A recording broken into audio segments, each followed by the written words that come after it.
Spectrum Extra on Radio 1 FM 90. An extra hour of analysis and discussion of the topical issues of the week. Brought to you by Housing Finance Bank, a financial institution regulated by Bank of Uganda. Housing Finance Bank, we make it easy.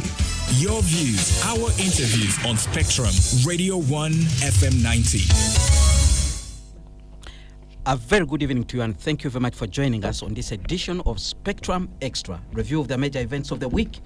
We'll be looking at the National Housing and Population Census, the 336 billion shillings National Housing and Population Census that will last for the next 9 days has kicked off today. There have been challenges noted in different parts of the country. In some places, enumerators complained about lack of pay, lack of equipment, lack of data, lack of rain protection gear, to mention but a few. Now, these challenges have been mainly documented in Wakiso district, Mbale, and some other parts of Kampala. It's possible that they have occurred in other upcountry districts, but the media has not yet covered most of those stories. Now, the Uganda Bureau of Statistics, which is manning the exercise, says those challenges are being attended to and that they were anticipated. But some people insist that it's an indicator of poor planning, because they had a lot of time to plan for this exercise and also to ensure that the equipment was working. So we'll be discussing this and looking at what it means. President Yoweri Museveni is among those who have been counted, and like you might have heard in our news there, he has praised UBOS for a job well done, but he also has a warning for those who are refusing to be counted. And as we know, UBOS has already indicated that those who do so will face a jail term of up to 6 months. So we'll be discussing that issue, trying to understand if we planned well, opportunities and challenges that are the challenges and opportunities that have emerged, and how we can improve the process going forward, because we still have more 9 days within which the exercise will be conducted. We know this week on Tuesday, President Yoweri Museveni met traders about their issues. There's another meeting that is going to take place on the 20th of June.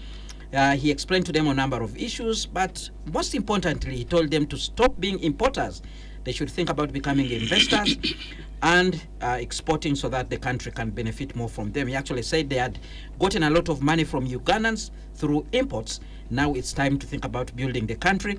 The traders say they are willing to listen to that message and to act in that direction, but they need time and resources. They are saying at the moment they need quick fixes. They need some of the things they are complaining about attended to very quickly. The president also spoke about the issue of IFRIS, where he guided that the traders can now opt to use their mobile phones and not spend 6 million shillings on buying the gadgets that is required.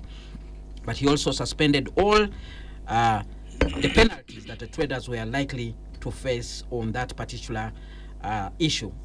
Time allowing, we'll also look at the sanctions, more sanctions against Speaker of Parliament Anita Mong and the ex-ministers, where the United Arab Emirates became the latest country to impose sanctions against Speaker Anita Mong and ex-ministers Dr. Mary Goretti Kitutu and Agnes Nandutu over corruption allegations. The Speaker had insisted, of course backed by some other MPs, that the sanctions will not be effective because she has nothing in the UK, and that is an element of witch hunt, largely fueled by those attacking her for presiding over Parliament as it passed the Anti-Homosexuality Act. There's a letter that has surfaced, written by President Yoweri Museveni to the Minister of Foreign Affairs, telling the minister to actually ask the Attorney General to verify the legality of these sanctions, since Uganda is an independent country. But from this letter, we learned that the ambassador of the UK in Uganda, the High Commissioner, did tell the president that indeed those people who were sanctioned have assets in the UK and they're taking action in that direction. We'll have a discussion around these issues, and I have a panel of 4. Today I have parity. Let me begin by introducing Ambassador Simon Mulongo, governance and security expert, who did represent Pubulo East in Parliament, and he also served as a deputy head of the African Union Mission in Somalia. Good evening, Ambassador Mulongo, and thank you very much for joining us. Good evening, our dear listeners, and I'm happy to be here once more again. Dr. Sarah Birete, the Chief Executive Officer at the Center for Constitutional Governance, Pundit on Human Rights and Governance Matters. Good evening, and thank you very much for making time to be with us here today. Good evening, listeners. I'm glad to be back on Spectrum Extra. Ms. Perry Aritua, Executive Director, the Women Democracy Network, Uganda chapter, lawyer and pundit on governance and human rights matters. Good evening, and thank you very much for honoring our invitation. Thank you, Kenneth. It's good to be back on Spectrum, and good evening, my fellow panelists. Honorable Dr. Mike Sebalu, team leader at the Africa Integration Agenda, recently served as the district governor, Rotary District 9213. He represented Uganda at the East African Legislative Assembly for 2 terms, and before that he was MP for Busiro East. Good evening, Dr. Sebalu. Thank you very much for joining us. Yeah, thank you very much, Kenneth. I'm glad to be part of this distinguished panel.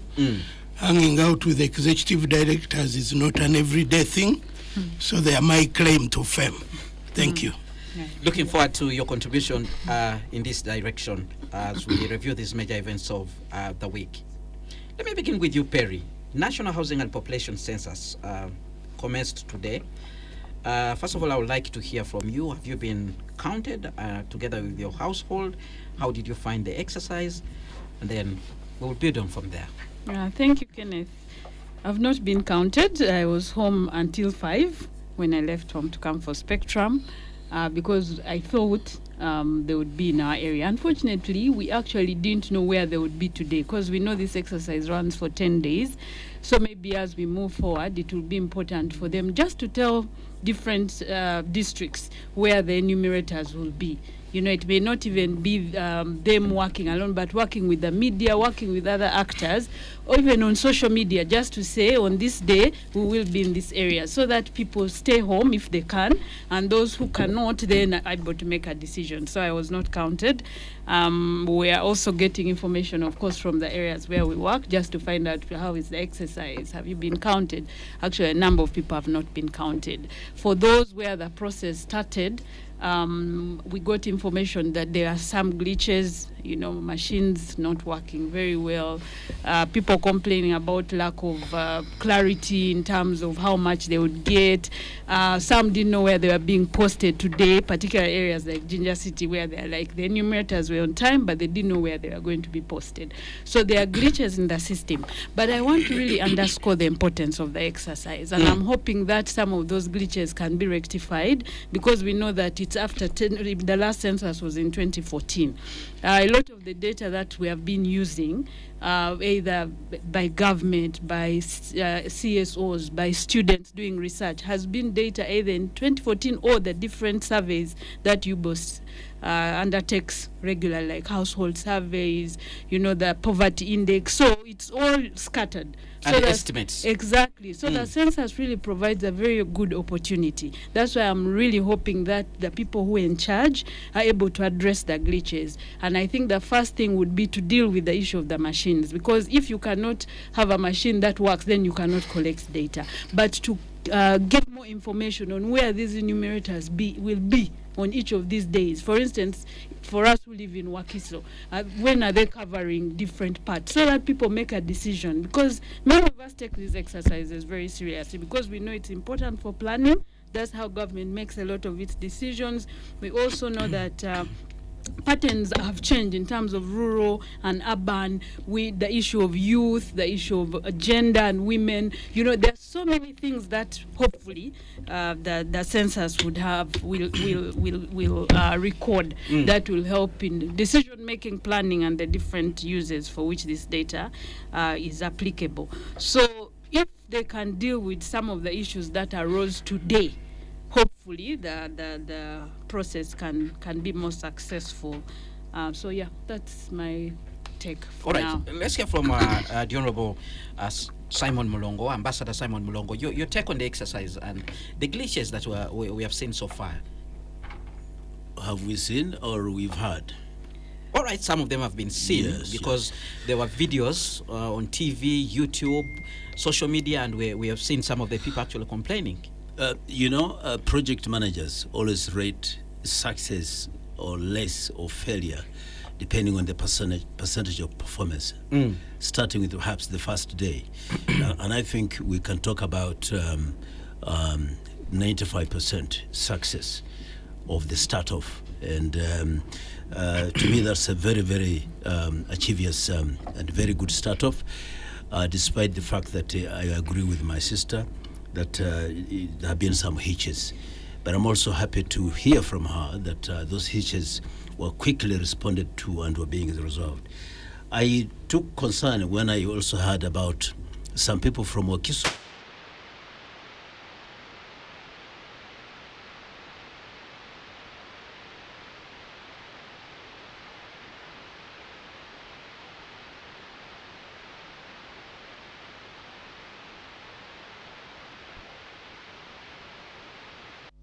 Were well designated, identified, shortlisted, interviewed, and trained, and that they were given reflector jackets, which were delivered to all district coordinators or census officers, and they had the name tags which had a QR code, and nobody was supposed to move without having a QR code coded ID, and which was supposed to be visible to all those who were supposed to see them. And this means that anybody who claimed that were not were officials of census but did not have any of those identifying facilities, then we have reasons to doubt until they prove otherwise. So anybody could come, turn around on a camera, use a social media platform, and claim anything. So not to say that they were not, but I'm saying that we have doubts that they could have been.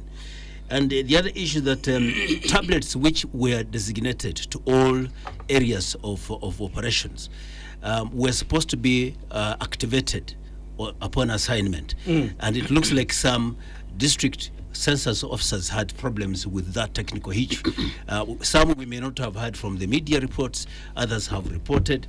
But that could have been here and there, and I'm told but that... But how could that arise after the thorough training? We were told, you boss told us people had been trained for some time to actually man these gadgets.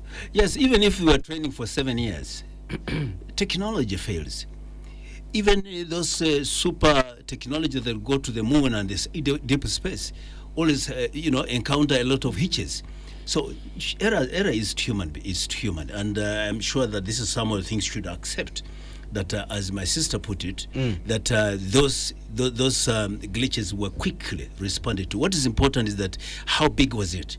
Is it so significant that it shows that people were totally ignorant, or some technical elements, failures which could have been rectifiable quite quickly? And to me, the latter is the answer.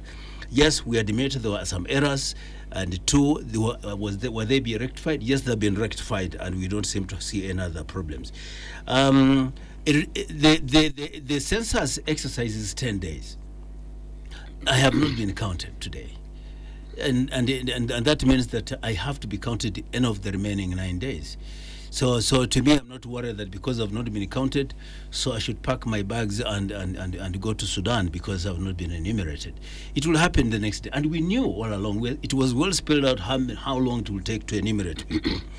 Of course, there are other things that you have not touched, the issues of remuneration. Maybe you'll come to it, but... I did talk about it. Yes. People are complaining that they have not been paid. I'm told that the initial clip or suggested number was actually 20,000 per head per day.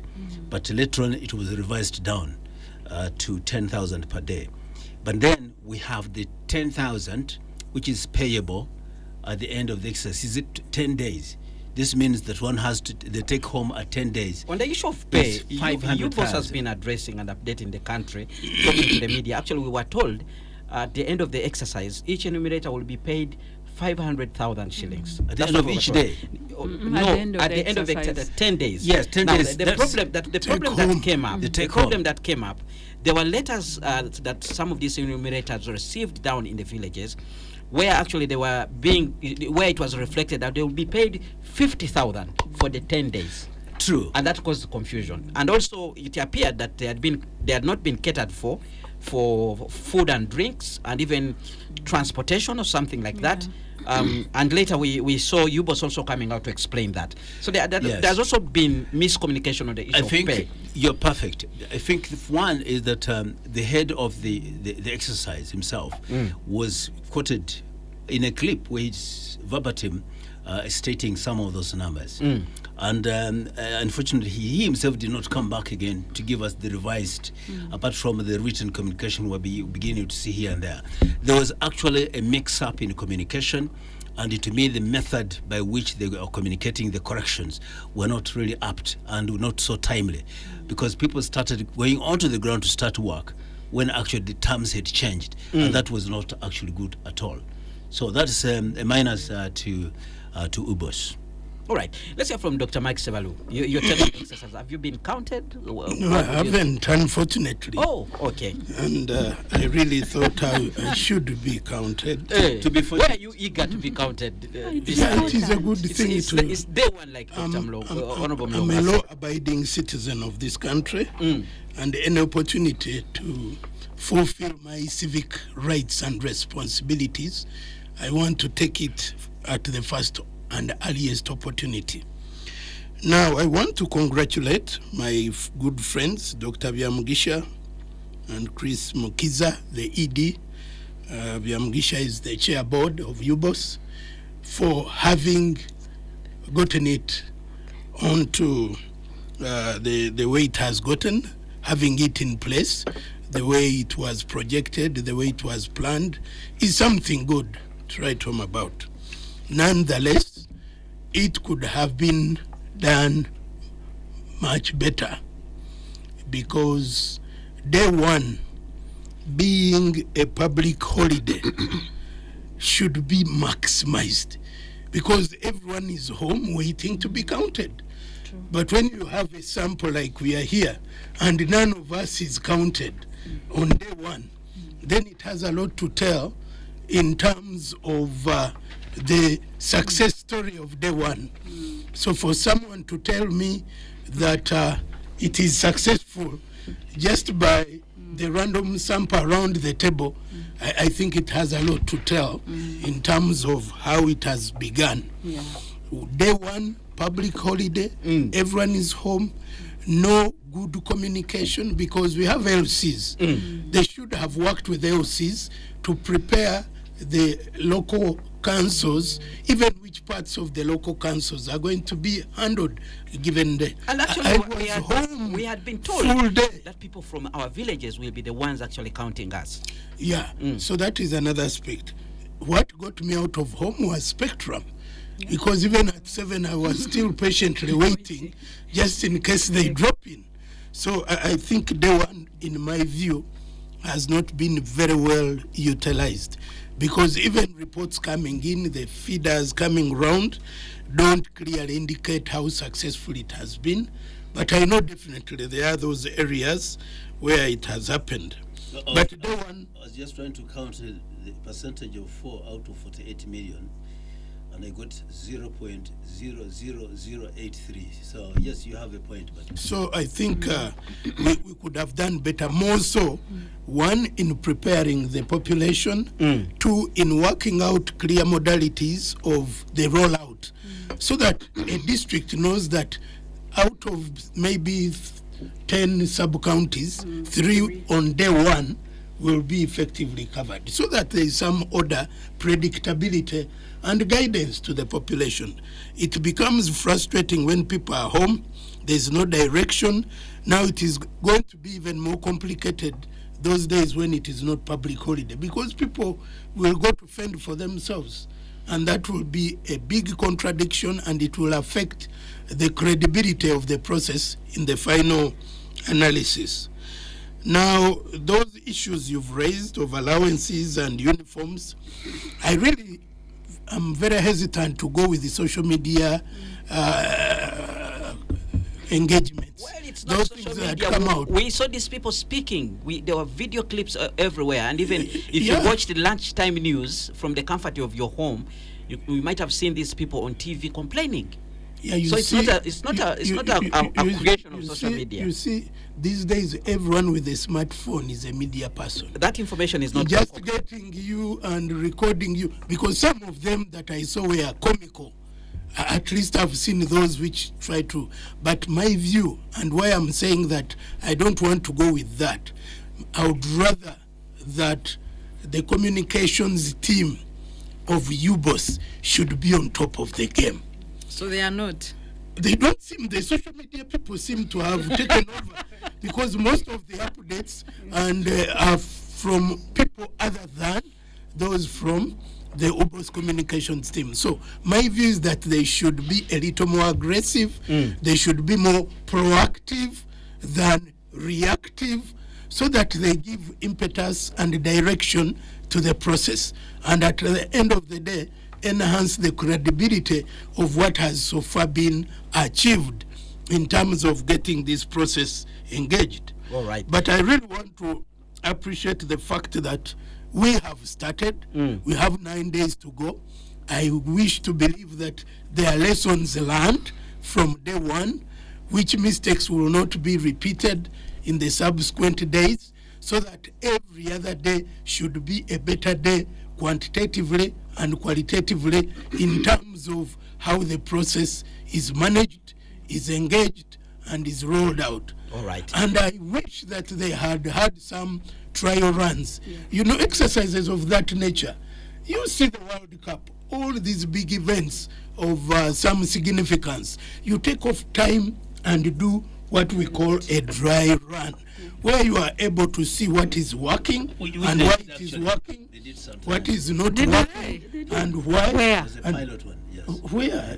These are things which should be in the domain of the public, All right. not by privileged people like Simon. my brother alone. All right. So that we are able to get the best out of it. All right, we're going to go for a break, but I'm going to read out here a statement which has been issued by the Executive Director, Chris Mukiza, who is also the Census Commissioner. He actually says the clarification document that has been published on the Twitter handle of UBOS is headed as clarification on tablets, malfunctioning of tablets for illumination that have not.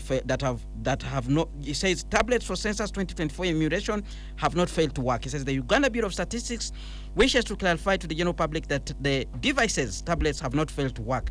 In majority of districts, enumeration started smoothly with 94,099 enumerators, and supervisors have been assigned roles and responsibilities on the enumeration system. The enumerators who have been assigned responsibilities are executing their assignments without any problem. The remaining 20,000 enumerators are the ones reporting machine failures, and most of them were hired behind the official electronic recruitment system by the respective local governments. Let's mark this. The remaining 20,000 enumerators are the ones reporting machine failures, and most of them were hired behind the official electronic recruitment system by the respective local governments.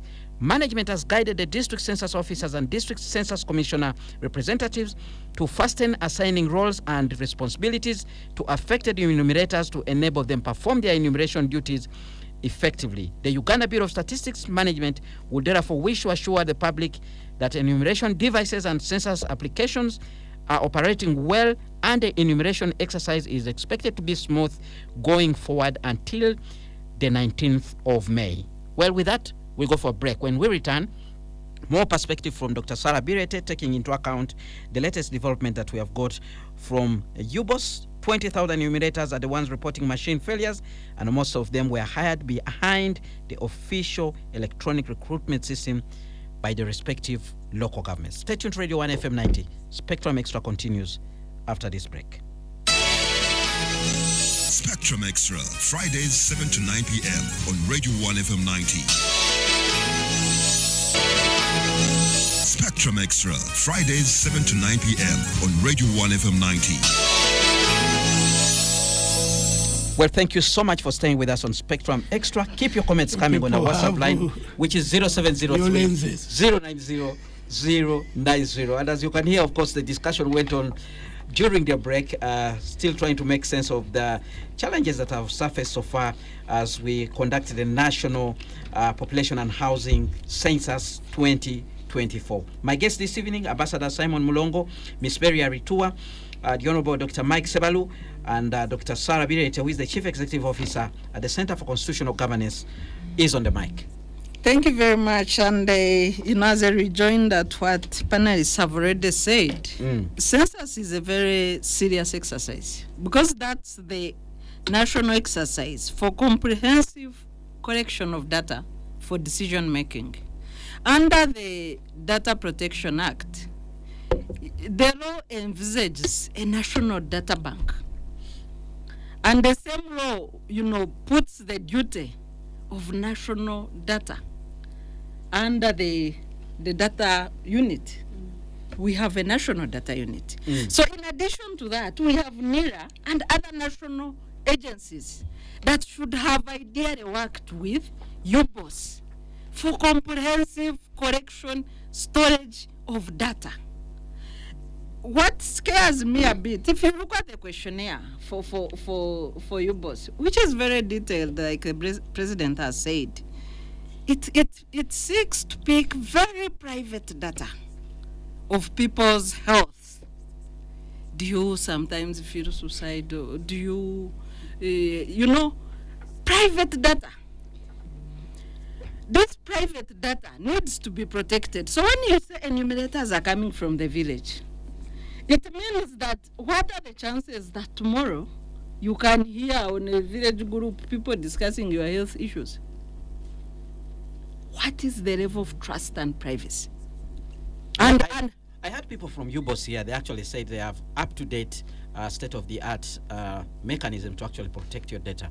No, but the person listening to this data and they also is from my village. And also the data that is being collected does not, as they, according to you, No, I hear you, Kenneth. they do not actually clearly tell that this data belongs to Sarah. No. The question is the person receiving the data.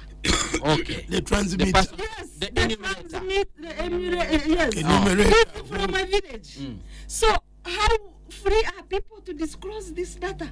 So you fear that you might be walking around the village And and somebody is saying, yes. Pointing Aye. at you. Yes. So what is the level of protection of private Which data? disease? No, I don't mind. let's not go but there. That's people's private life. It doesn't matter which disease. Okay. Some people have their genetic issues in the family. It doesn't have what are the chances that this data is protected safely? And how trustworthy are the people to freely share? Then of course you can come to the end users. Many people have been saying of what relevance is this thing? What do I get from government? Even the roads they are supposed to provide without census are not there. So even that also affects the responsiveness of citizens and the civic morale now to engage. And so we have spent a day seated at home. All of us on this table, nobody saw the census people, but some people have been counted. The challenges are out in the media. It's good that the chief of UBOS has now come out to clarify on the mishaps in the recruitment. These mishaps have been in the media for quite a while. Sometimes there was a headline that shortlisted people never applied. Yeah. I am aware of a colleague whose sister never applied, but she was posted as a supervisor. And they were wondering how her name got in that list. I am also aware of people who trained for 9 days and were never deployed. So when the UBOS come out to clarify that the corruption through the local government agencies have interfered with the quality of the people out there generating data, makes sense, but a bit too late. Because what were the safety nets? So what this demonstrates is a shabby administration and logistical nightmare. Because if I am using an electronic system to recruit, how do you beat that electronic system? I should have assigned numbers. I should have assigned codes so that nobody was the system hacked. And this goes into the protection of private data. So as the system hacked, people spent, Karnaviri here in Intinda, days training. And they were never given letters. They are now seated at home. 9 days training. So what explains that level of shabbiness? It does not give citizens confidence to engage. And it will affect, at the end of the day, the quality of data collected by these enumerators in the field. Can I just supplement? Please come in. Yes, please. We have actually just got information from Sorority because we work with a number of people who are not based in Kampala, and they actually confirm This is turning out part to be like an election part night. of what the chief of the UBOS has said, that there are people who were trained, who were recruited by UBOS, they were in the UBOS system.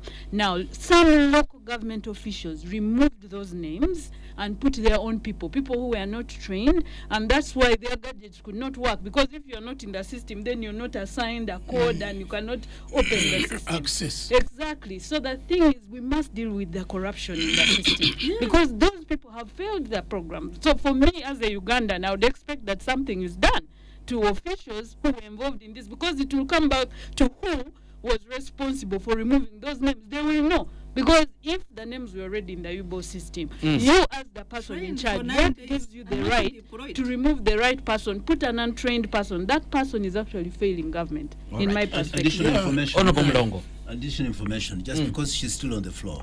The UBOS people assured me that the original captured names and the telephone numbers are the ones to which the payments will be made. So any other person who takes over the role and so on could do so at their own risk. But they are failing the exercise. But some of these things are done for financial reasons, and that's what I'm saying, that they'll do it at their own risks. Now, Honorable Mlongo, I want to pick from your on top of that, I want to pick from your experience, Honorable Mike Sebalo, but also Honorable Simon Mlongo. In other countries, such an exercise is treated as a national security issue, and to the extent that seamless. you don't play around with it. We have seen the exercise going smoothly in the prison service. We have seen the exercise going smoothly within the army places and the police. But then we have this mess outside there. What does this say? To me, it is about preparedness and also close supervision. Once you do thorough preparedness and you have interwoven close supervision to ensure that things go according to plan, you would have as less as such challenges. So there must have been some laxity, because UBOS in every region dispatched a number of officers from the headquarters, and these officers were supposed to work closely with all the district census officers. And what did they check? What was their program? Because the program should have had a list of boxes to tick off, and to ensure that there is a face matching the name. They could have done some random sampling and so on, but did they do this so that we do not have such kind of imposition of strangers into those who had been taken on and trained? All right, Honorable Mike Sebalo. Yeah, I think an exercise of this nature is of high security interest to the nation, because the most important thing upon which a nation runs is data. The planning is based on data, and anyone whose activities appear to be or seem to suggest that one is undermining the process and therefore discrediting the process should be considered subversive, in my view.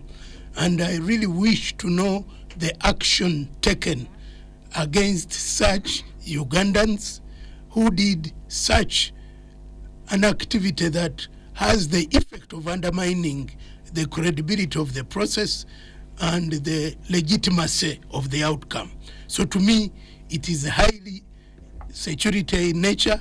The entire exercise, the future of Uganda today, tomorrow, and the other day is dependent on the data that is going to be collected in this exercise.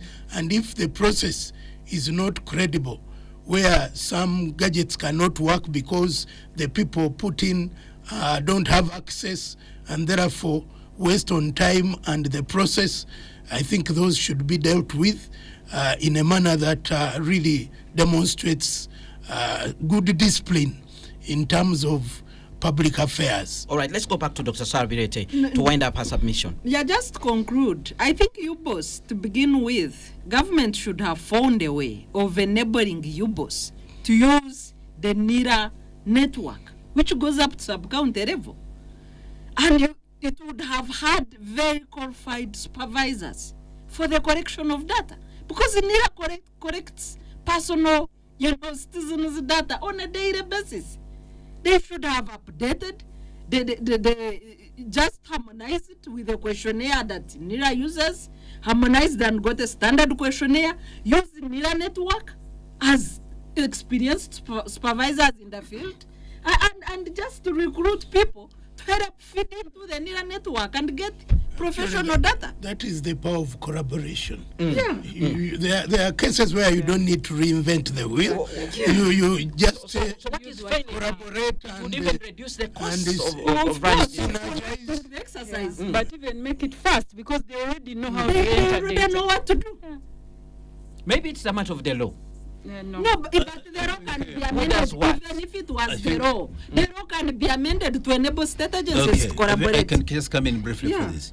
I think this looks a very flower and nice idea, and it would perhaps post for cheaper costs, to post for experience of Seamless those people who are exercise. Yes, but these are different institutions and have different objectives. Working for the same Yes, country. collaborate. Yes. Working but, for the same country, yeah, the you- same we taxpayer. could even say use LOCs, because the LOCs are all over. We could also use ESO system. LSCs are involved. Yes, but you could also say use ESO system.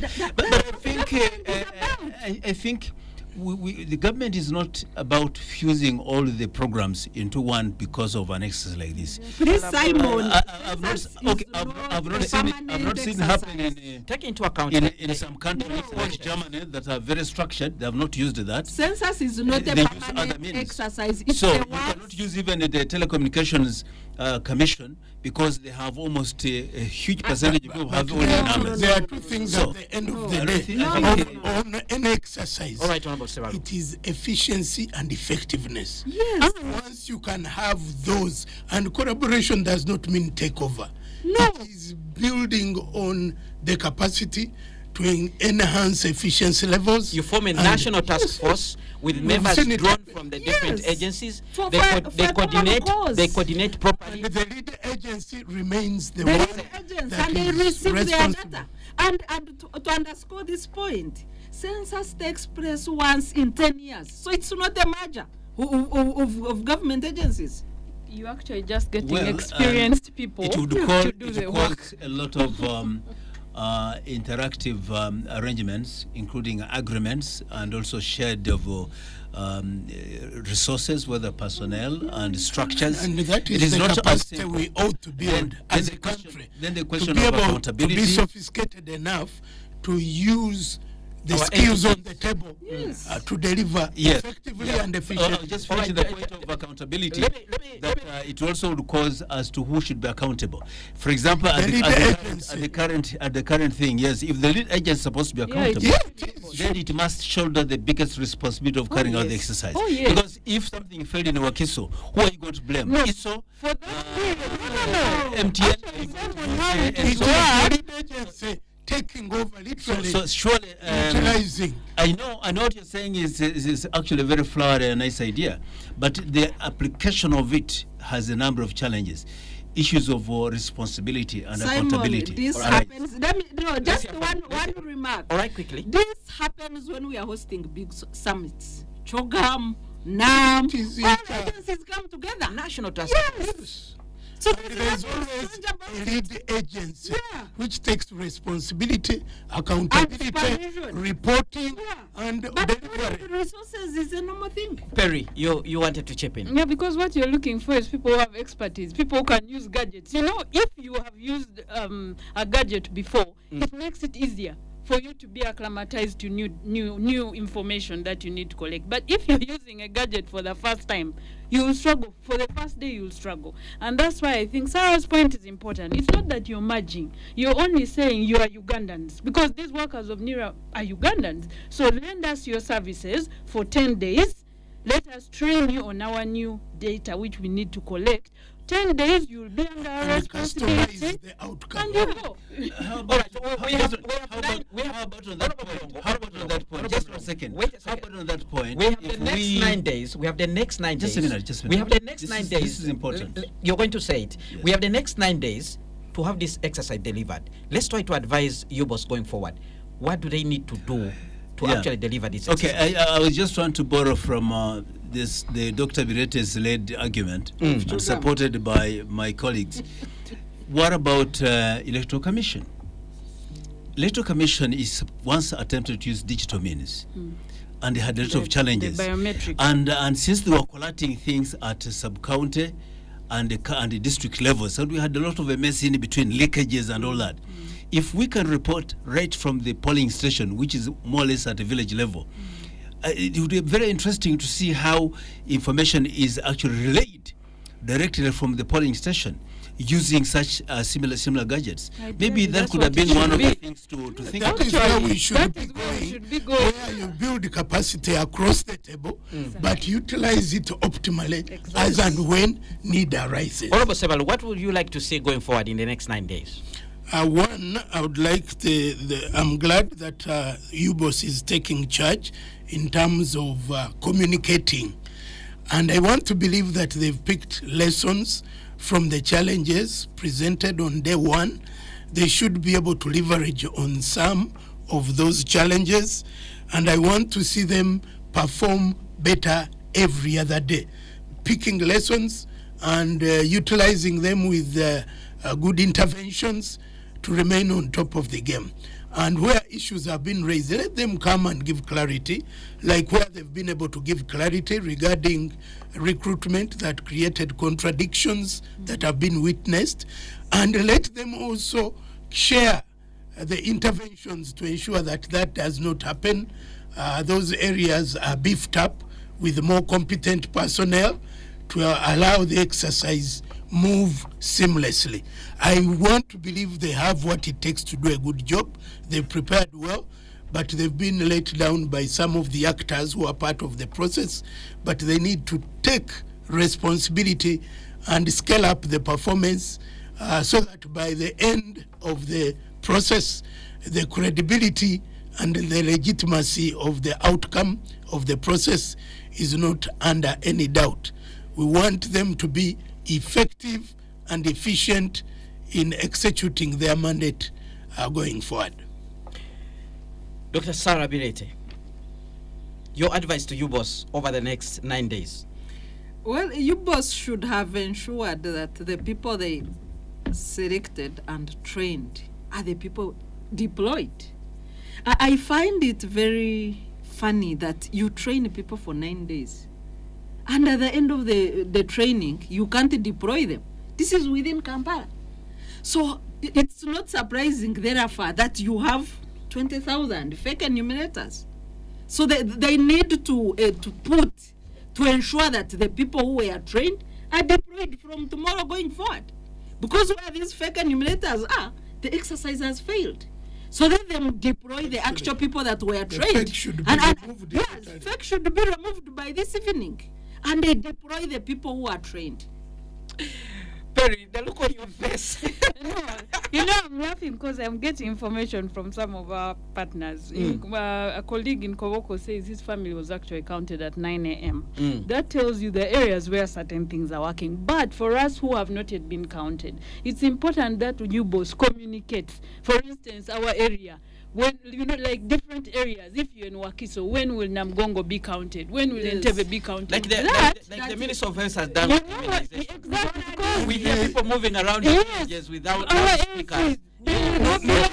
Tomorrow don't take your kids. Even radio stations, Radio 1, you should be relaying this in, they should share right out, it should be there. Where they do Because the government refused to pay for our services as the media industry is actually to popularize the census. So we can also, we need also to factor in the costs that we incur to actually relay that information. But you can play it as your civic responsibility. We have done that. We have had. responsible citizens. We have created platforms for talk shows. We have created platforms for talk shows where they have been invited to speak. But these are the adverts actually should be catered for. I think they need to get money wherever it is so that the media steps up its communication. Because media has bills also, they need to pay their staff. But secondly, I think social media, like what the chief of UBOS has done, let them step up that communication. But for us who have not been counted, let them tell us in your areas, for instance, if you live in different parts of Wakiso, when will you be counted? Use the local structures as much as possible. All right. But deal with these glitches the issue of people who have not got materials, because the enumerators who say they did not get materials, Yeah. yet they have been trained. Let them work with the supervisors closely, get those materials. But the good thing is there are a few areas where the counting started without glitches. So let them continue to communicate so that we get counted. All right, we have comments coming in, and I'll begin with Moses, who is listening in from here in Kampala. He says, good evening, Spectrum Extra. Most people were not enumerated today after waiting the whole day. Let Honorable Mulongo tell us if it was actually necessary to declare today as a public holiday. Yeah. Then we have another comment. Good evening, Spectrum. I'm Luyera Grace from Kayunga, Wakiso. We waited for the whole day, but we have not seen any enumerator, only to be told that the machines failed due to network. One wonders whether UBOS did really prepare.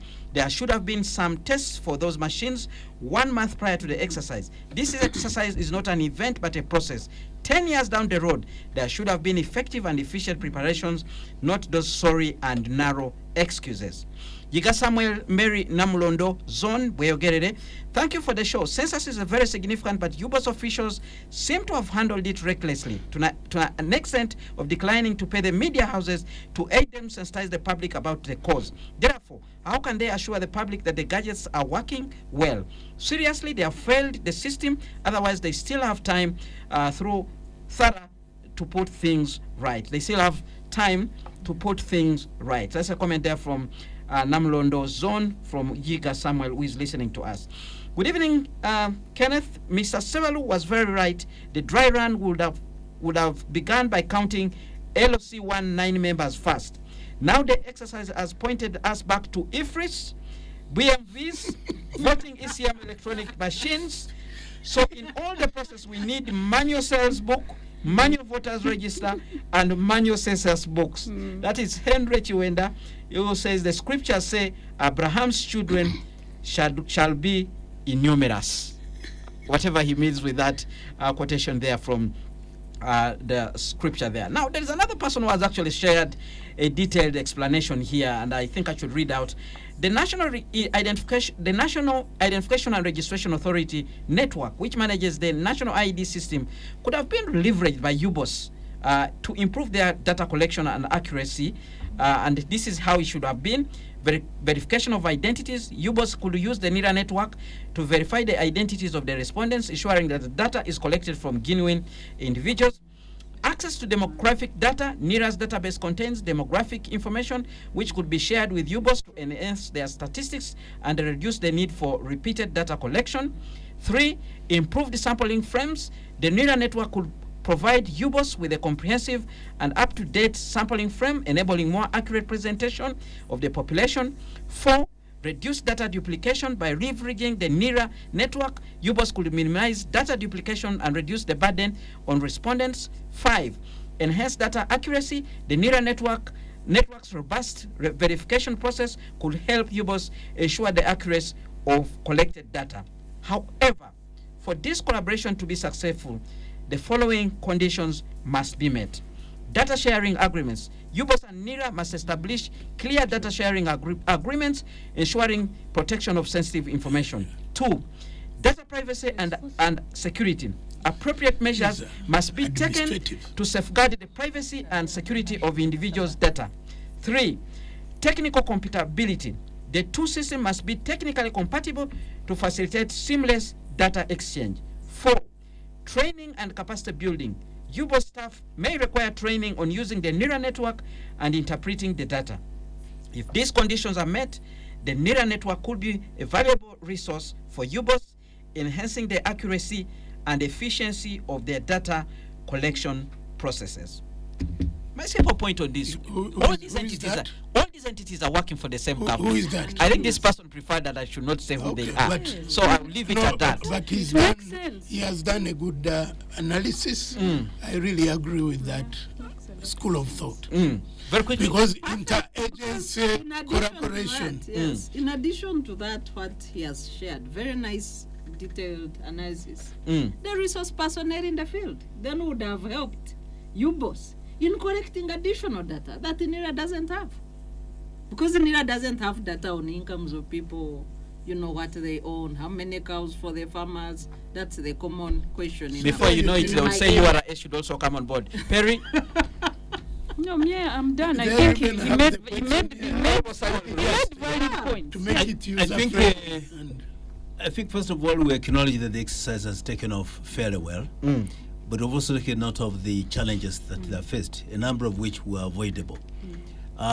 Did get some conversation somewhere, and they told me there was a dry run. There was a piloting program in 1 or 2 districts. I don't remember which district, but it said 1 or 2 months ago. And I don't know And whether what is the I don't know whether the outcome? lessons What that they learned, lessons? because it was just a social conversation.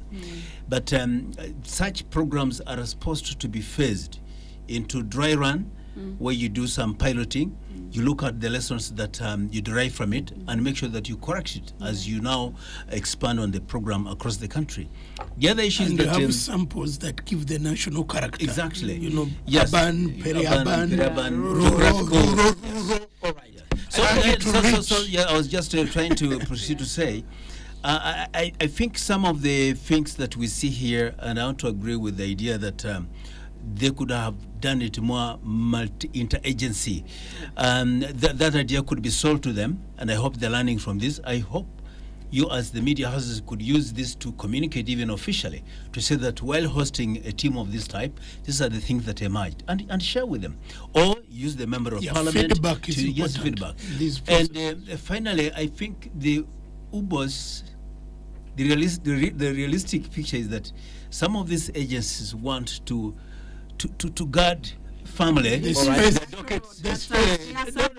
And yet they're serving the same country. They are serving the same this purpose. being so guarded and so on is an issue that Let me put the icing on this cake. can compound. Let me put the icing on this cake with a comment from RDC Chair Eunice Nyonjo, who says, UBOS was too ambitious to imagine internet connectivity and skills everywhere. We remain just hopeful. Let's go for a break now. There is some collaboration. Spectrum Extra, Fridays 7 to 9 p.m. on Radio 1 FM 90. Spectrum Extra, Fridays 7 to 9 p.m. on Radio 1 FM 90. Well, Spectrum Extra on Radio 1 FM 90, review of the major events of the week. I'm speaking to 4 panelists. The Honorable Simon Mulongo, Ambassador. He did represent the people of Bubulo East in Parliament. He did serve as Deputy Head of the African Union Mission in Somalia. He's also a governance and security expert. Ms. Perry Aritua, Executive Director at the Women Democracy Network. She's a lawyer and pundit on governance and human rights issues. Dr. Sarah Birete, Chief Executive Officer at the Center for Constitutional Governance, pundit on human rights and governance matters. The Honorable Dr. Mike Sebalo, Team Leader at the Africa Integration Agenda. Immediate former Rotary Governor, District 9213. He did also represent Uganda at the East African Legislative Assembly, and before that, he was an MP for Busiro East. My name is Kenneth Lukwagandason, your host, and do join us in this discussion by sharing with us your views on our WhatsApp line, which is 0703 090 090. Let's shift now to the sanctions. This week, the United Arab Emirates became the latest country to impose sanctions against the Speaker of Parliament, Anita Amongo, and ex-ministers Dr. Mary Goretti Kitutu and Agnes Nandutu over corruption allegations. Now, those corruption allegations are linked to the issue of Mabati, which was meant for Karamoja region. Now, this came as the Speaker, backed by some MPs, dismissed similar sanctions imposed by the UK. Actually, she asserted then that she didn't have any assets in the UK and actually said not even a pussycat. She said that these were tools of witch hunt by imperialists who were targeting her because of the anti-homosexuality bill. Now, it is being whispered that other countries that have close ties with the UK may also follow similar suit. Now, we have a letter signed by President Yoweri Museveni, copied to the office of the Speaker and also to the Minister of Foreign Affairs, in which he actually acknowledges that he did have a discussion with the British High Commissioner in Uganda, who told him actually that the Speaker, Anita Among, has got a house or houses in the UK and has also got bank accounts from which she pays school fees for her children who are studying from there. Then the President is actually saying that this matter should be investigated further by the IGG, who should ascertain whether the Speaker did declare those assets when she was meeting the requirements of the leadership code. And he actually says that it would be improper for the speaker to have built houses. He actually says, I told her that the issue of houses will be very interesting if especially Anita Among did not declare them in her leadership code documents. If she had declared them, then the next issue would be how she got the money to build them. If these two are answered correctly and showing no mistake, the remaining issue would be political, ideological judgment. Well, that's the president there in the letter that he actually wrote to the Honorable J.J. Odong, Minister of Foreign Affairs, on the 2nd of May, that we have seen copied to the Speaker of Parliament, Attorney General, Ambassador Minish Madhavan, Inspector General of Government, Minister of State for Integrity. This copy that I have actually indicates possibility that it originated from the office of the Speaker, because there is an ink mark there showing that this copy was actually sent to that office by the author of this particular document. Let me begin with you, Dr. Sabirete, on this issue of sanctions. Should the people who are being sanctioned fear, or should they just ignore? Like the speaker said, the only visa she needs is to Bukedea and someplace called Buyende. Well, sanctions are serious diplomatic tools that countries use at their discretion to fight impunity globally. The UK Global Anti-Corruption Act, enacted in 2021, is a replica of the US Global Magnitsky Act. And these legal instruments are extremely serious in fighting excessive human rights violations and corruption. People who have been sanctioned under these instruments know what it means, to the extent that you reach a time and you fail even to send mobile money, because the infrastructure that deals with financial transactions globally is interconnected. So when you're sanctioned under the UK and Global Anti-Corruption Act, all interests, all businesses that have Britain interests will freeze your assets. Be it Absa Bank in Uganda, be it Stanbic Bank, you can name it. Everywhere where these interests are, they will not transact with you. Countries that have good relations with the UK will follow suit. It's just a matter of time. Some might publicize, some might not publicize, but they will act like that. And that's the purpose of these sanctions. So nobody should take them like a joking subject. Coming from that, so why are our leaders being sanctioned? The reason written in the documents is stealing from the poor, the Karamajong. Ugandans were alarmed. There is no scandal that has been debated to the grassroots level in Uganda, like the Karamoja Mabat saga. True. And this saga happened at the time Karamajong were dying of hunger. So on one side, you're watching human skeletons on our TV. Starvation in Karamoja. Then there is a small effort that can help resettle our most vulnerable community in Karamoja. And then the leaders partake of that effort.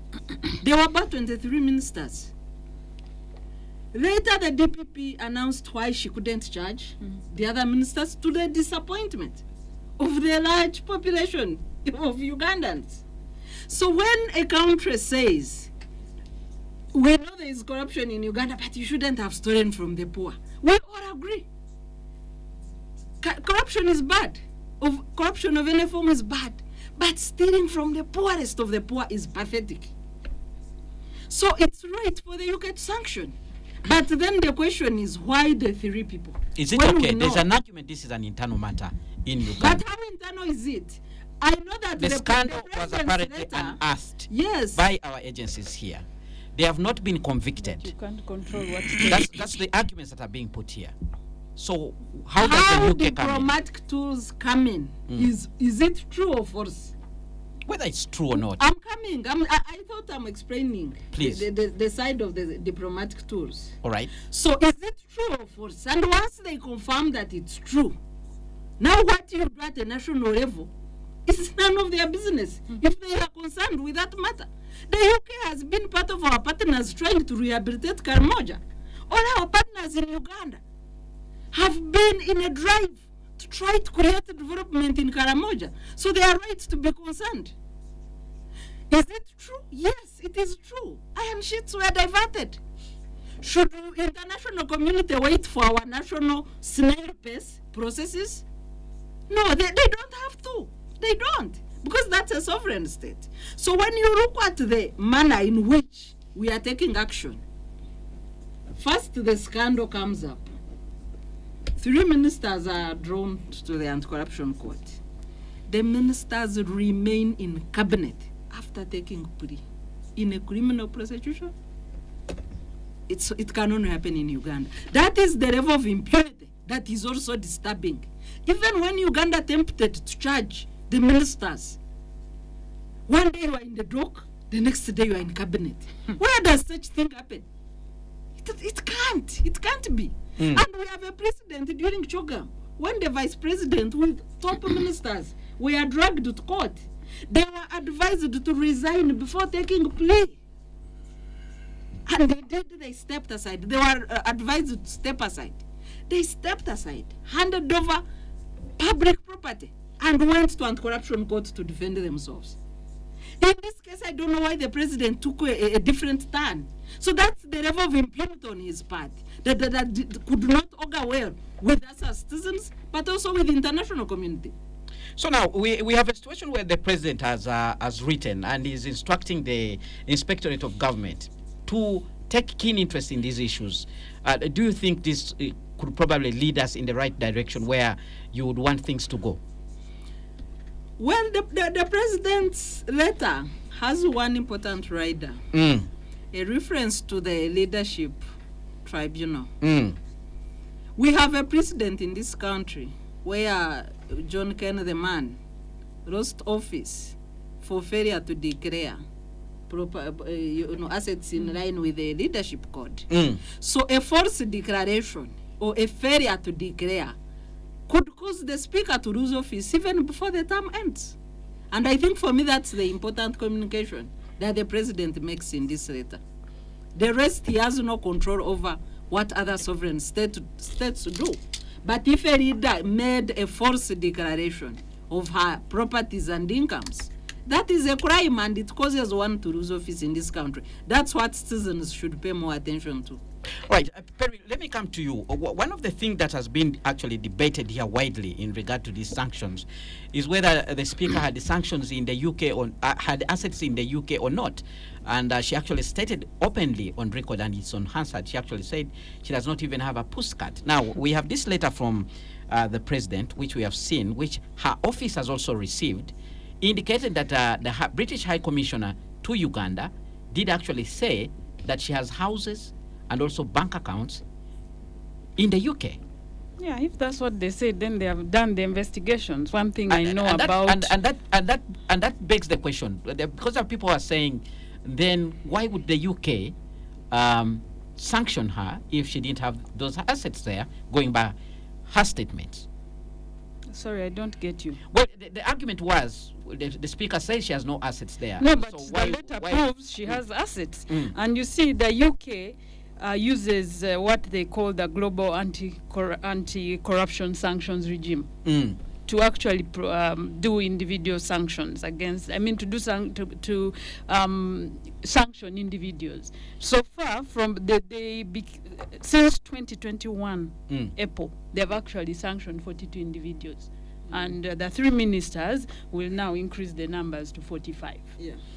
So you cannot tell a state what to do, especially if you have assets in their country. I don't know whether it's last week where the EU has actually seized assets of Russia. They're going to use part of that money to rebuild Ukraine. So if you want to squander money, maybe that's why the president always says you invest here. Because ultimately those countries have their way of doing things. So they sanctioned her using the global anti-corruption sanctions regime, and they, according to their sanctions, their travel bans and asset freezes. So you can't, no UK citizen, no UK business, anything linked to them can do business with her. Now, for me, I want to discuss the implications. You see, we have discussed the issue. The implication is this is the third most important person in this country. I don't know if people have been following the news in South Africa. Their speaker actually resigned in April because she was involved in a corruption scandal, because she said parliament is higher than her. Like, you're not above the institution. Now she's higher than parliament. No, parliament is bigger than the individual. Yeah, okay, that's it. Yeah, exactly. All right. Okay. So that was her reasoning. She resigned and said since they are carrying out those investigations, it puts parliament in bad repute. Yeah. So in countries like ours, it is important for people who hold those offices to understand that you don't only hold this office for yourself. When you're out of this country, you're representing Uganda, the nation.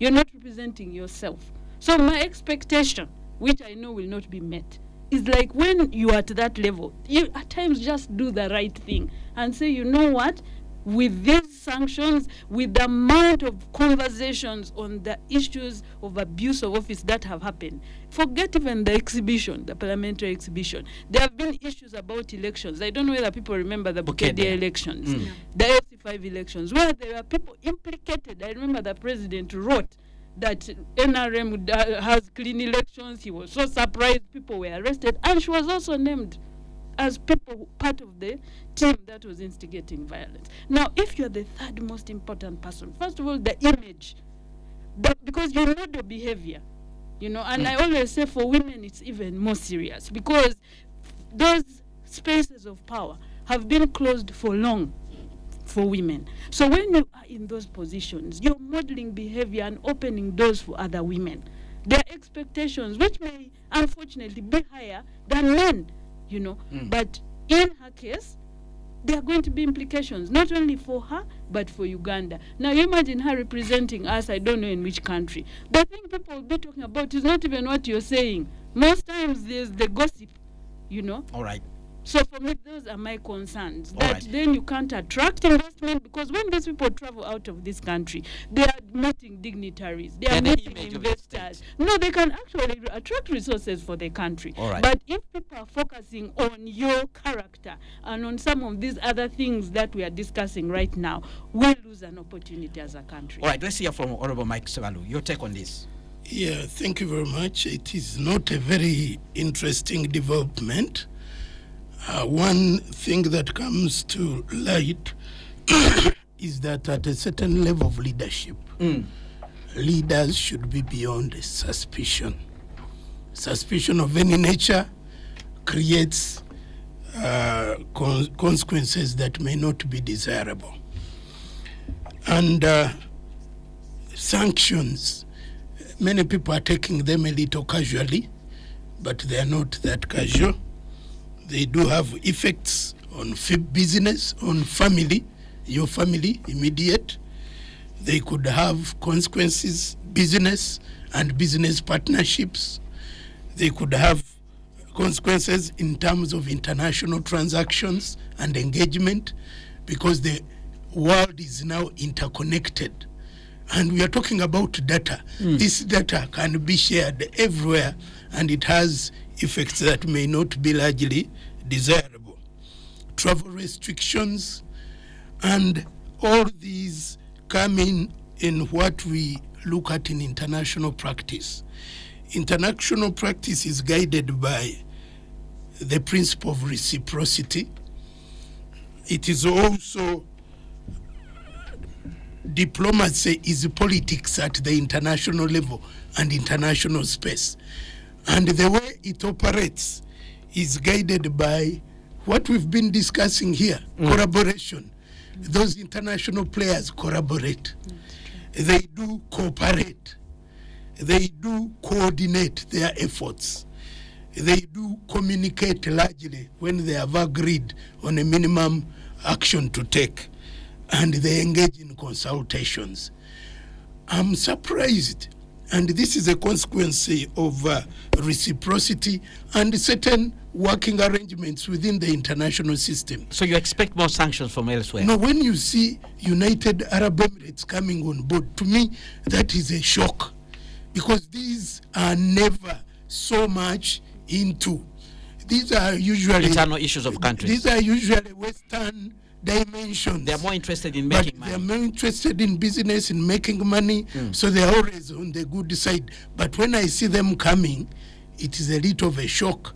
Either they have collaboration with UK and US, or they have some understandings on how best to support certain initiatives, because they are the unlikely partners to play ball in some of these cases. Now, when you see them coming on board, and the chances of people having business interests in UAE are very high, because it is the nerve center of international trade, international business, and many of the top players, if you look at holidays and everything, and it is, an area that attracts capital from wherever it comes. So I'm wondering, what is the interest of UAE coming early, even before other players are on board? So soon you may see EU playing a ball, because definitely EU and UK. So this is quite serious. It's not something we should take lightly. And the president's letter, it is a serious letter, because it is going back to levels of the basics. And the basics are in the leadership code. Once you fall short of those basics, then it becomes difficult to prove your suitability, because the leadership code essentially looks at everything, but it boils down to suitability. And it can really be something serious. So when you look at those trends, let's see how it goes. The fact that the president comes out openly to say he has had a conversation with the High Commissioner is another revelation that may not be taken seriously. When you see him instructing the Minister of Foreign Affairs to play his part, then the IGG, I think this is a story that is evolving as interested parties, as civic leaders. Let's see how it goes, but it doesn't seem to be a kettle of fish. All right, let's hear from the Honorable Ambassador Simon Mulongo. Thank you very much. I think I want to agree with the colleagues that the issues at hand are very serious ones, and that we need to look at them at all angles. The first one is that as individuals, they are accountable for their own actions. Because once the matter is personal, then you become accountable. But because there has been an attempt to make it look like it is an official one, it's about the country. And that's when it becomes of a concern that the Parliament had to insist that Foreign Affairs writes to the British government expressing their displeasure at this. And of course, I think this may have prompted that now that there is a fight back, then I think there was a prompt for them to release the justification with more details as to why they took those actions. I want to look at this matter as a country, a sovereign country, and as an African country, a former colonial territory of the British. And I have the following to say. First of all, this issue of sanctions and laws coming up, which are enacted in those respective countries against either officials or even the countries in Africa. And I'm afraid I don't want to buy that, because this president has hinted at in his letter, these matters were being handled internally. They're the ones who whistleblowed the matter. They're the ones who caused the arrests. They're the ones who caused the prosecution to go on, even the review of the prosecution processes. And it is yet to come to conclusion. I know the other argument by one of our colleagues is that it was not handled firmly enough.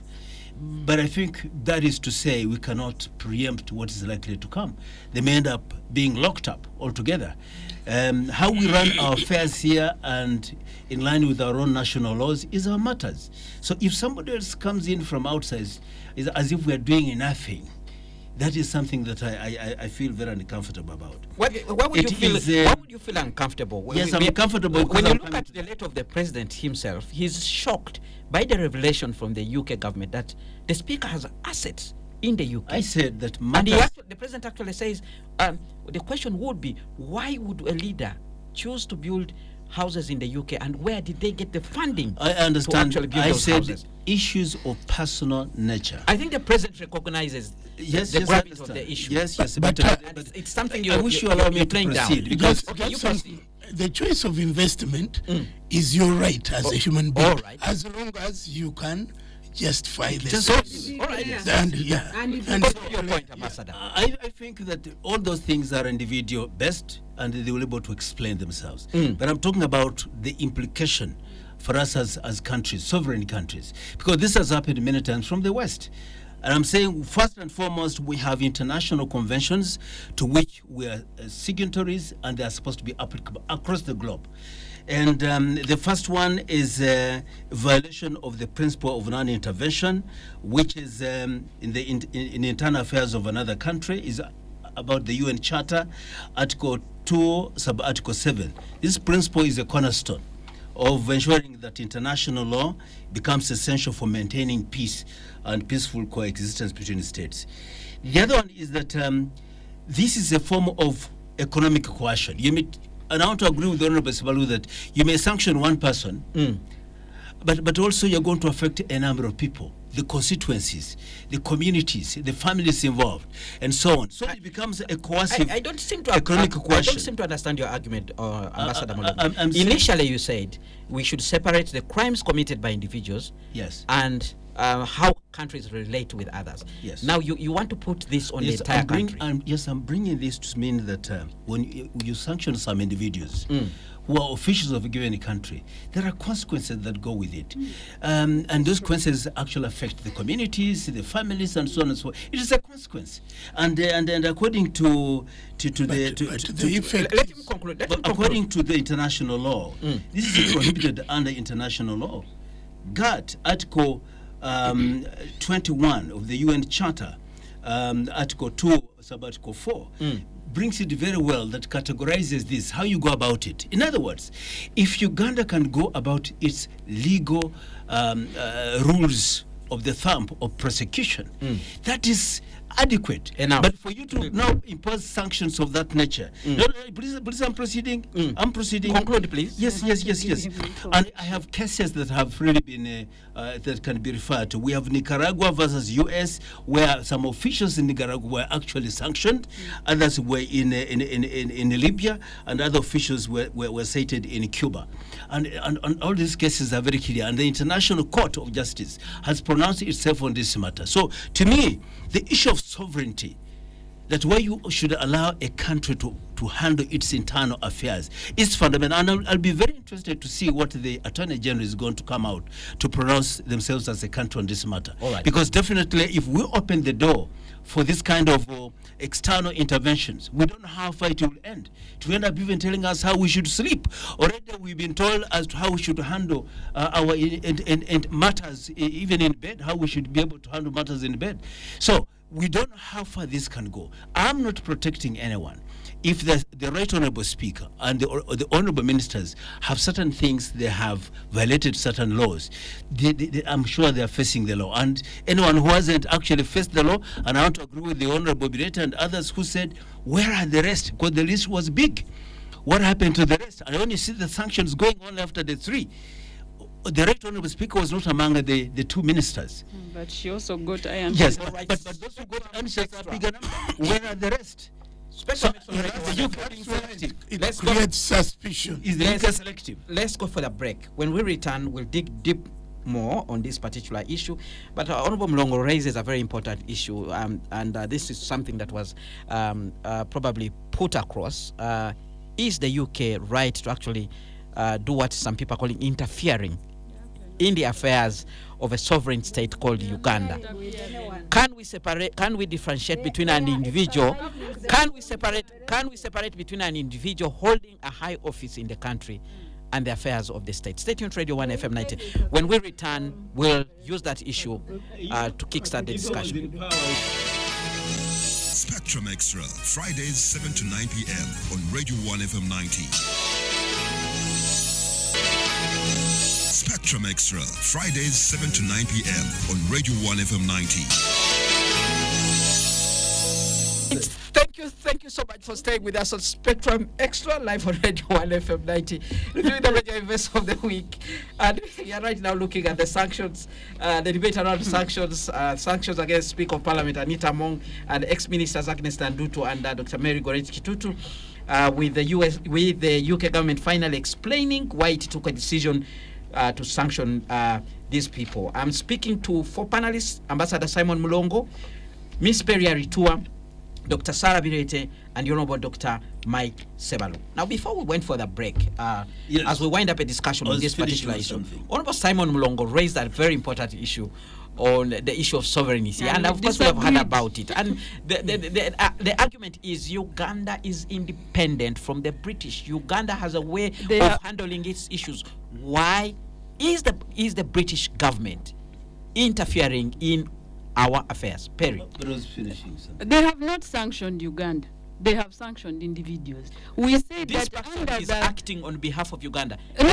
In this particular case, number two in this country. In this particular when case, she was sanctioned as an individual. When she travels outside the country, she carries the flag. No, those are the implications. She speaks to investors, sells the image of Uganda. Kenneth, I was very clear. I said the UK acted under the global anti-corruption sanctions regime. What is global? It is that's just a term. Now, that is within their powers. That's why they sanctioned individuals.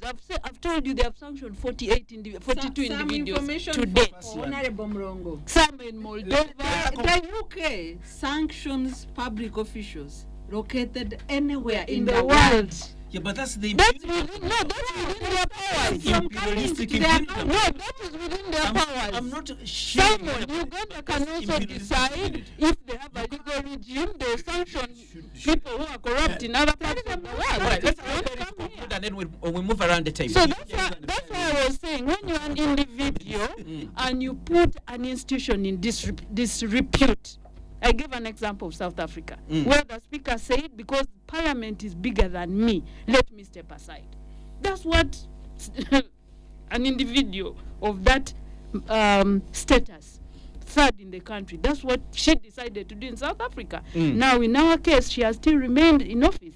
Now, there will be implications for Uganda. As I said, when you have travel bans, like for instance, if the Commonwealth Parliament is meeting in UK, she cannot go.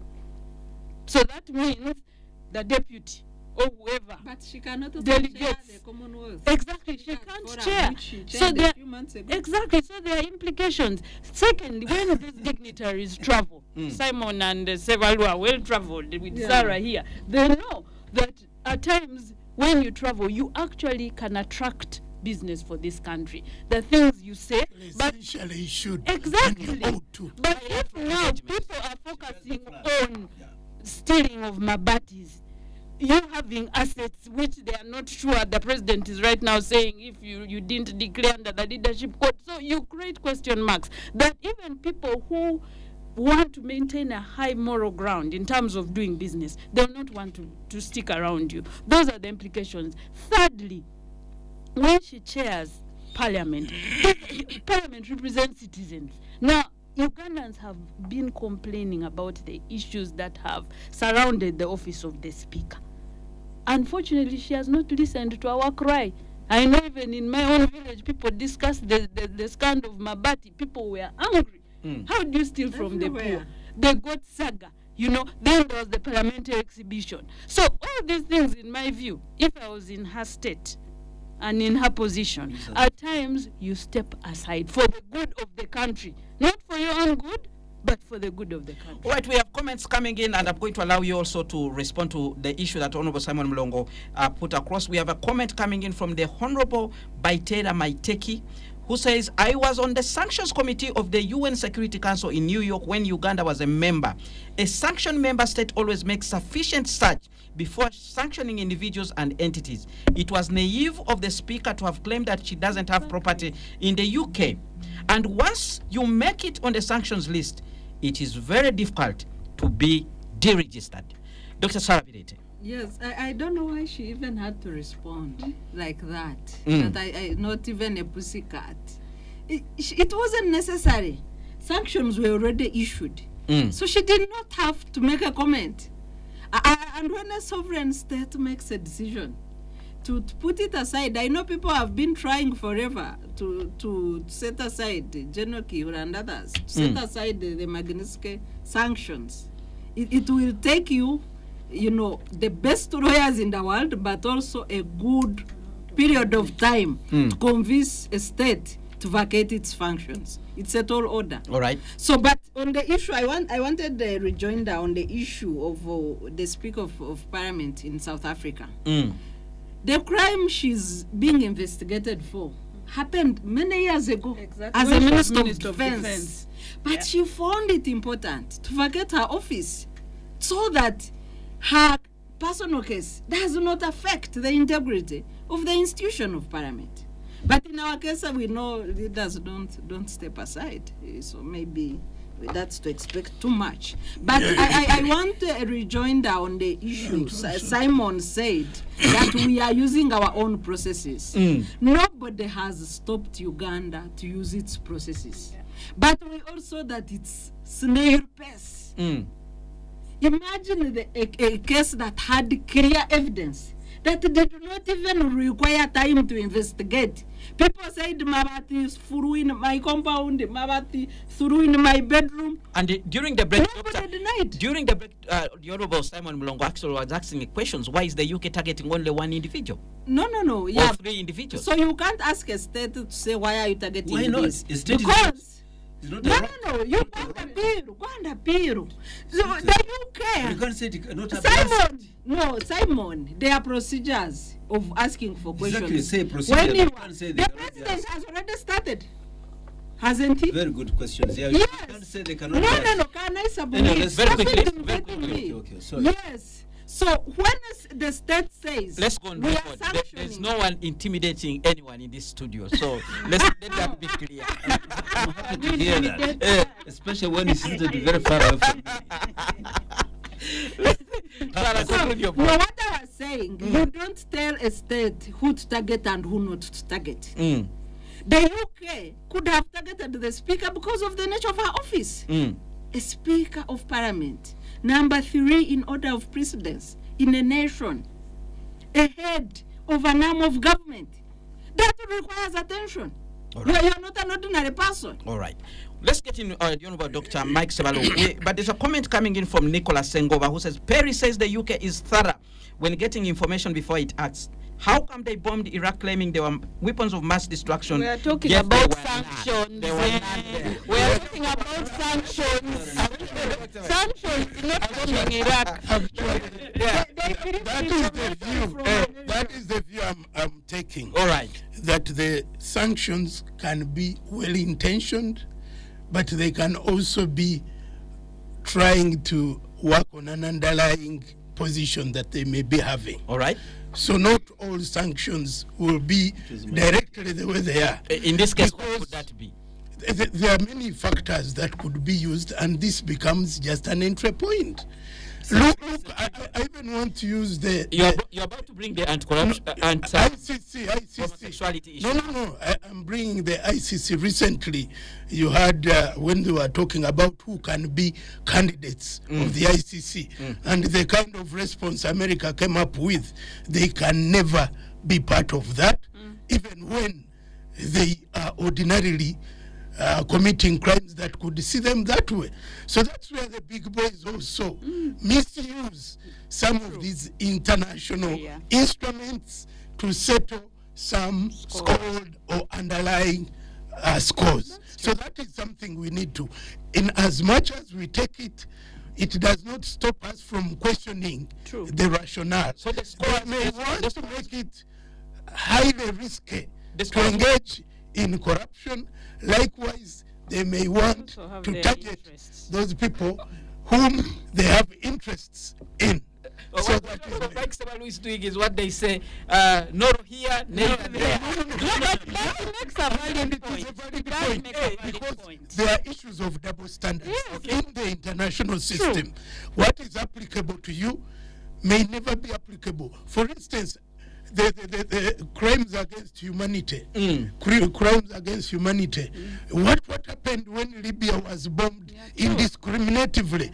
Did you get any Western powers or individuals being aligned to the ICC for the same? So these things do happen. We are in an unfair international system, but all you need is to play well and be responsible for your actions. All right, can I just We need summarize to also? move away from Yes. this topic. The issue is, I want to agree with the colleague, the selective targeting. I'm not talking about defending anyone. If colleagues have had crimes committed, they will be answerable. But as a state, a sovereign country, I have reasons to raise some issues. Where selective targeting is about individuals that may disagree with the Western policies. And Which includes what he's saying, that underlying issues. The other one is a political interference. You see, you cannot politically interfere in another country because they think we're part of their provinces. That they can come here and say, well, you're prosecuting this level in this village, but the LOC process has not gone well. So then they do certain stuff. But you can rectify it. Then lack of due process. you're not Colleagues, doing good enough. the question of lack of due process. Let me just make my point, and I don't want Dr. we to need to move on. intimidate me. The lack of due process. You just see, bang, a sanction. You don't know how the process came to arrive at this, and whether you are even they're the ones who are the masterminders of the principles of natural justice. But a sanction is just imposed without any due process. And that was the unfair punishment. You don't know the level of this punishment that they're occasioning on you. So whether it is fair or unfair is determinant on certain regimes in a given country. They don't care about that. The other issue is undermining reform effort, like within this country. We're trying to reform on how we should fight corruption, how we should strengthen our mechanisms. Of course, you can wish them away and so on, especially when you're scot-free, until you become a culprit is when you know how much the fangs can actually get at you. The other one is they're encouraging actually corruption. Because if we know that this is what they're going to do, then business will go through third parties. Then I'll use Lukwago to invest in London. But if it was straightforward, and I liked, whereas we're so much unhappy about President Museveni's intervention with IGG's performance methods, but he insists that as long as you invest here, then perhaps you'll have reasons or recourse to some degree of forgiveness. Mea culpa. Of course, yes. I know, whatever it is. But the thing is that if you say now let's go after That is not making corruption risky. welfare, We should make it risky.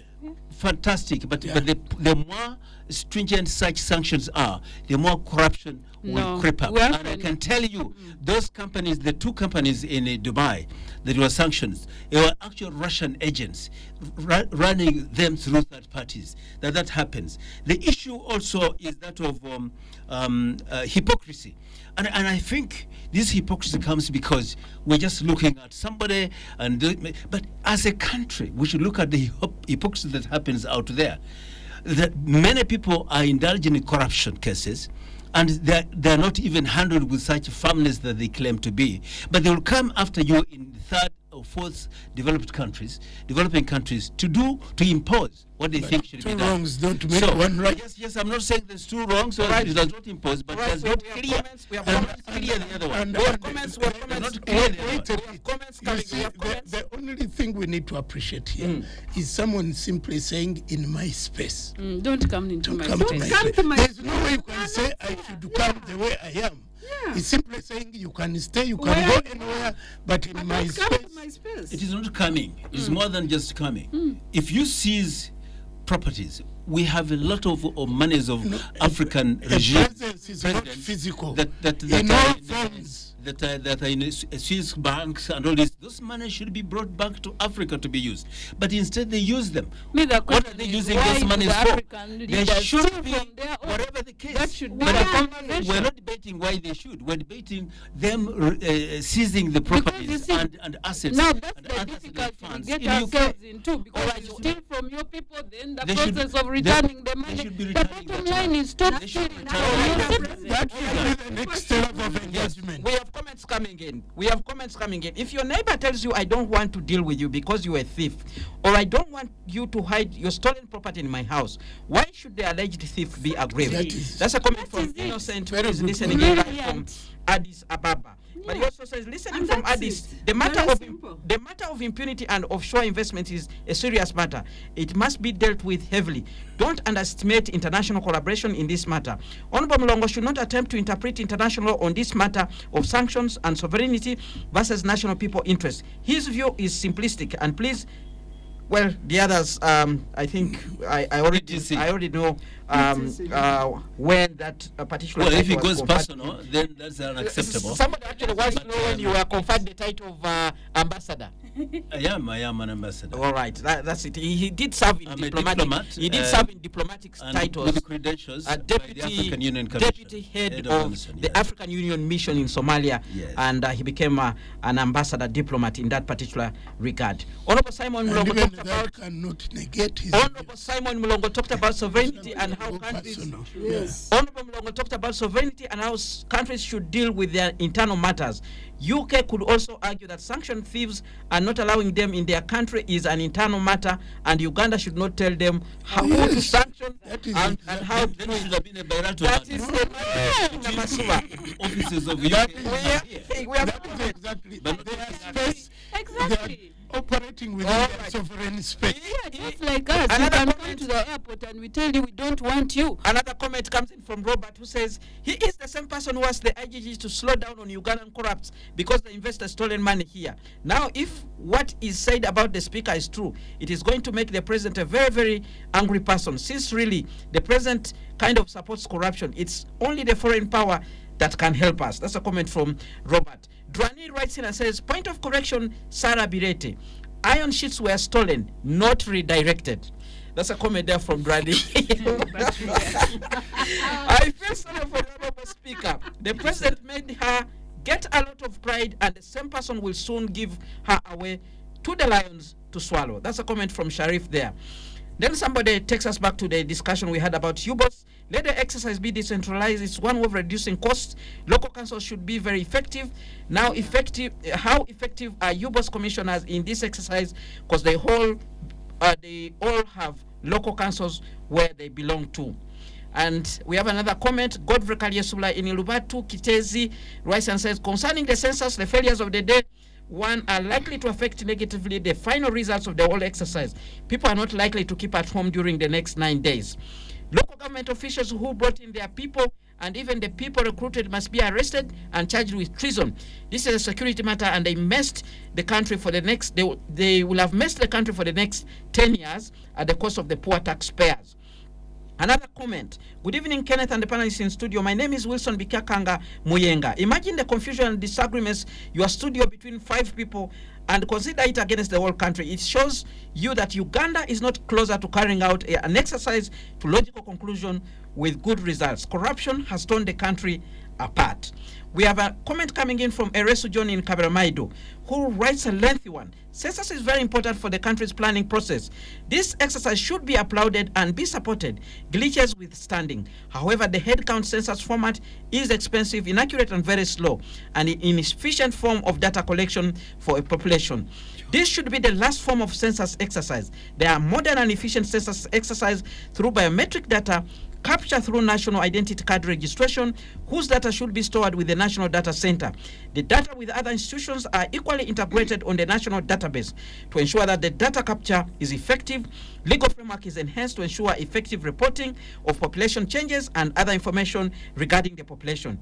The position is that the effectiveness will depend on how much integrity is exhibited at the biometric registration of individuals throughout the whole process. As a result, population data becomes available at any time of demand for data on the population. This method is cost-effective and efficient. For the future, there is need to study countries like Zimbabwe, where this method has been tried and tested. Well, we have another comment coming in from Nicholas Sengova, who once again raised and said, the people in studio are speaking a lot of English on today's fiasco.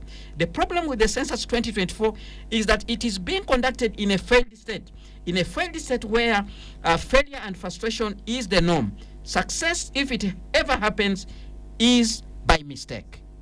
Well, those are the comments that are coming in. We may not have enough time. We may not have enough time actually to look at the issues of the traders, but I'll give you an opportunity each to say what you think about the issues of the traders. They are threatening. They might actually go for a 2-month strike, lock down their shops. If the government does not respond to their issues, they met the president the other day, and he had his say, including telling them, your trouble is being importers. You need to become exporters and investors in your own country. Let me begin with Perry very quickly as we wind up this discussion. You know, before I came for Spectrum, I was with a colleague who owns a shop, and she actually imports stuff. So she was saying, look, not all of us can sell pancakes. Pancakes are locally made, right? Ugandan pancakes. Some of us have to be involved in other things. She said actually what the government should be discussing is what are the incentives to make them who are doing importation as their main business to start producing locally. And maybe for me, that's where I'd like to end that. Let there be more dialogue. Let government think of more incentives, because the president, and I know that there's been a practice that if you produce locally, there are less taxes, but there must be incentives. And we must also underscore the fact that not everyone can be a local manufacturer. So what do we do with the grievances of those who are not local manufacturers? So there is an issue that they are speaking about. We gain a lot from the taxes. They are saying the taxes are unfair. It's important to continue to talk. But I think the major issue also for Ugandans, why they are hesitant about taxes, is just the service delivery.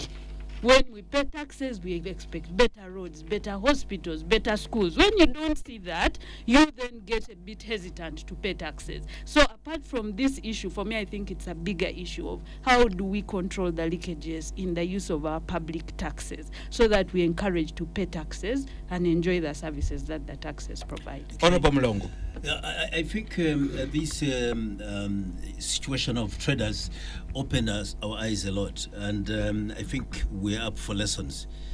To me, the first one is that the traders have made huge gains out of it. The first one being that the penalties were suspended, and then there's also need for the further consultations, and that their problems were recognized or seen to be actual problems here. And to the URA, I think they need to simplify tax laws and regulations and processes. They seem to have been very sophisticated for our people. Then there was also need to improve communication and education, which they don't seem to be doing adequately, even if they're attempting to do that. And there's also need to reduce bureaucracy and streamlining the process to make sure that it's simpler. Like, how could the president come to realize that phones would have been adequate? Because phones are used for financial transactions, but then here they're bringing gadgets. Maybe somebody was interested in some business to use this gadget and so on and so forth. And I think there was also need to address the grievances promptly. They don't need to go higher up to the president. They think it would have been handled at the lowest possible level, and it would have been done. All right, let's hear from Honorable Mike Sabalu. Yeah, thank you very much. The viewpoint of the president was good.